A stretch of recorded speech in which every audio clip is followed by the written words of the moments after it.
Moving into our second story of the day, folks, we got Lindsey Graham, who I'm kind of up in the air on, to be quite honest. I'm not sure if I like the guy or dislike the guy. He says some things I like. He says some things I don't like. I understand that we're with that or like that with everybody, Donald Trump, DeSantis, whoever it may be. But really, I mean, I like what he says here in this clip, and I'll show you in a moment. It's about abortion, but I also don't like the way that he answers questions. And you guys know this with me.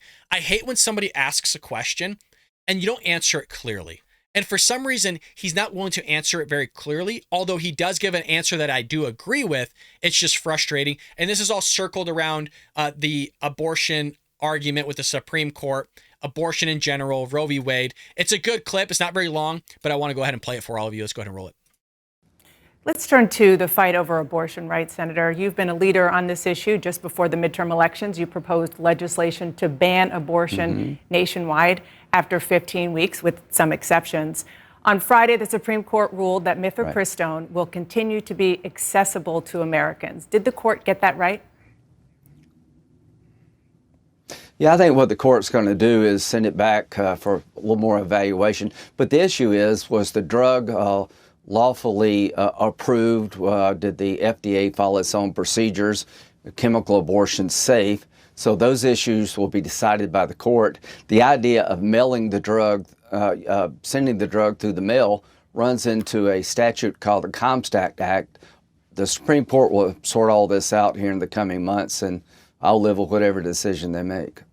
Well, you mentioned the Comstock Act, which I should tell our viewers bans every article, instrument, and substance, drug, or medicine, things that are used for abortion, from being in the mail. It's a very old statute on the books. Do you believe that the Supreme Court should use that as a way to ban this abortion pill?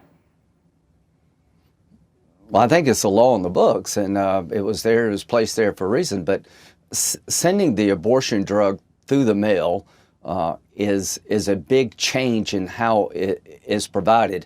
In 2000, when it was first approved, you had to have 4 visits to the doctor. In 2021, the Biden administration said you don't have to even consult a physician anymore and send it through the mail. Is that safe? Has the FDA gone too far? Have they used the procedures in place to make such a dramatic change? That's what the court will decide. Former President Donald Trump's campaign said this week that the Supreme Court got it right when they ruled abortion was a state issue. But here's what former Vice President Mike Pence said yesterday in Iowa. I don't agree with the former president who says this is a states-only issue.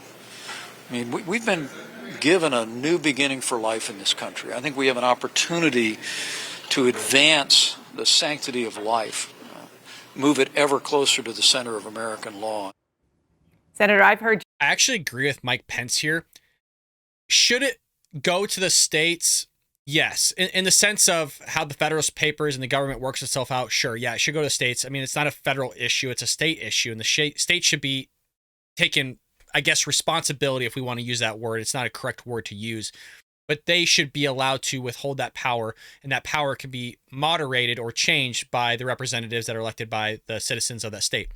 But it is wrong in the sense of, if you look at how Roe v. Wade was formulated and created, which we talk about in our book, Trojan Horse. It is the last chapter here, and we end off with a banger, folks. We give the religious argument, but we also give the secular worldview argument of how Roe v. Wade happened, how abortion happened. We talk about historically how long abortion has been taking place. I mean, we go back thousands and thousands of years in history and talk about abortions, the Egyptians, and others, and we kind of formulate our thoughts all the way down to the Supreme Court cases with Griswold v. Connecticut.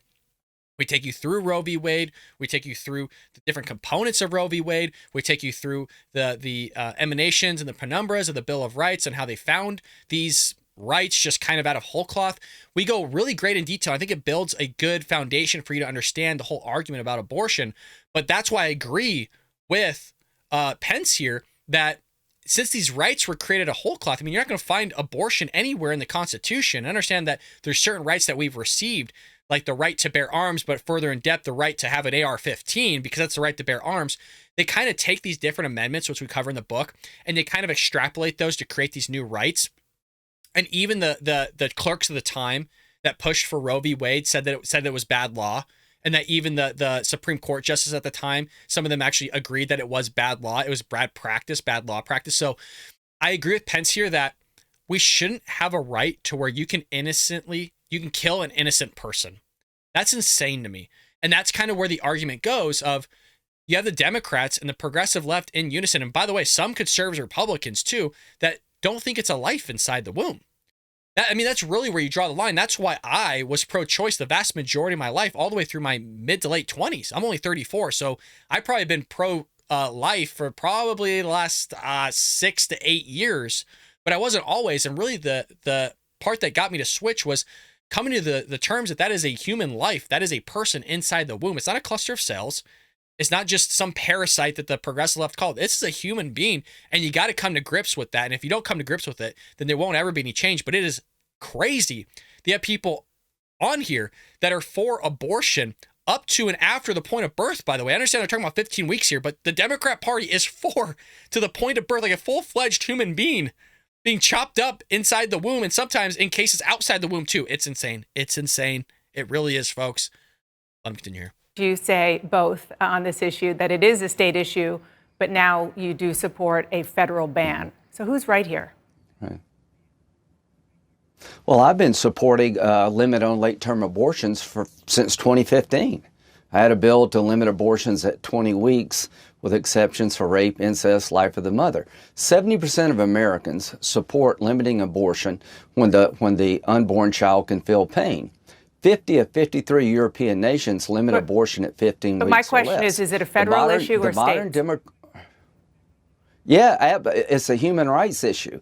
Does it really matter where you're conceived? At 15 weeks, you have a developed heart and lungs, and to dismember a child at 15 weeks is a painful experience. It's barbaric. It's out of line with the rest of the civilized world. Only North Korea and China allow abortion on demand up to the moment of birth, except the Democratic Party. What the Democratic Party proposes on abortion is barbaric. Abortion up to the moment of birth, taxpayer funded, I think is barbaric. I welcome this debate. I think the Republican Party will be in good standing to oppose late-term abortion like most of the civilized world. Just for the record, Roe went up to viability, but I just want to button this up. Quit covering for these guys. No. Your media, you keep covering for these guys. They introduced legislation that allowed abortion on demand with taxpayer-funded you paying for it, the taxpayer, up to the moment of birth. That was their position in Washington. That's the law they want to pass, and nobody in your business will talk about it. It's barbaric. Senator. I'll make sure I talk about that when this clip is done. I'll actually talk about the exact thing that Lindsey Graham is talking about. Senator, I'm not covering for anybody, and you know that. And when I have Democrats on, and I've had Democrats just on, report the facts. I have asked all of them about their position on where they believe this issue should be. My question for you, sir, is about President Trump, who you've endorsed to be president again. Is he right in saying that this issue should be a state's issue? He said yesterday, I think at his speech in Iowa, that he opposes late-term abortion. Here's what I believe, that anybody running for president who has a snowball's chance in hell in the 2024 primary is going to be with me, the American people, and all of Europe saying late-term abortions should be off the table. 70% of the people oppose late-term abortions. I am confident over time that's where our nominee will be. I am confident that no Democrat will answer the question of when do you draw a line. They never get challenged. And I welcome this debate. Okay. I welcome this debate. Should we be like China and North Korea, or should we be like Europe when it comes to late-term abortion? Okay. So you guys know it's kind of a pet peeve of mine when somebody doesn't answer the question that's being proposed to them. And it's really tough to digest that aspect that Lindsey Graham is sitting there saying that Democrats won't kind of tell when they're for in terms of at what time period, number of weeks that you're for an abortion, while at the same time you're not willing to answer the question, do you think it's a federal or state issue? And I really don't understand why he's not willing to just say that, hey, for right now, I think it's a state issue. This is how my thoughts kind of formulated from a federal to a state issue. I don't know why he's not willing to answer that question. I don't see any harm behind that. Maybe I'm missing something. I very well could be. But again, it doesn't look good that you're trying to kind of direct it towards the Democrats not willing to answer a question, but you're not willing to answer a very simplified question. Now, was he right in terms of what Democrats are proposing? So in 2021, the Democrats had the House, and they did pass a bill to codify abortion rights into federal law, folks. The legislation would not only permit women to abort an unborn child before fetal liability for any reason, by the way, but it would permit doctors to conduct abortions on unborn children after the fetal liability threshold if the doctor determines that continuation of the pregnancy would pose a risk to the pregnant patient's life or health. Now, here's the issue. They didn't specify in the language of that bill what they meant by health. Was it mental health? Like, what exactly type of health did they mean? It just went undefined. And you see this from the Democrats. They'll just throw in these huge words and they won't actually define what the word is. And then we're just expected to go along with it. You see a lot of this happen when, in terms of talking about religion in bills, they're never really specific. And there's an opportunity, because they're not specific, to actually limit the rights of some people, and specifically religious people. And here you're talking about health just in a broad picture. So ultimately, the bill was killed in the Senate, if you recall. But you know, the Democrats love killing innocent babies. So it was reintroduced, and it's called the Women's Health Protection Act. In the 118th Congress, it has been referred to a committee. Meanwhile, Democrats generally support overturning the Hyde Amendment, which prohibits taxpayer dollars from funding abortions. So the Democrats, I mean, this party is just, they talk about us in shambles. The party within itself is insane. I mean, name the issue, it usually will lead to death. You talk about open borders, you got raping children. There was a little girl that was found at the border, and by little, I'm talking like under 10.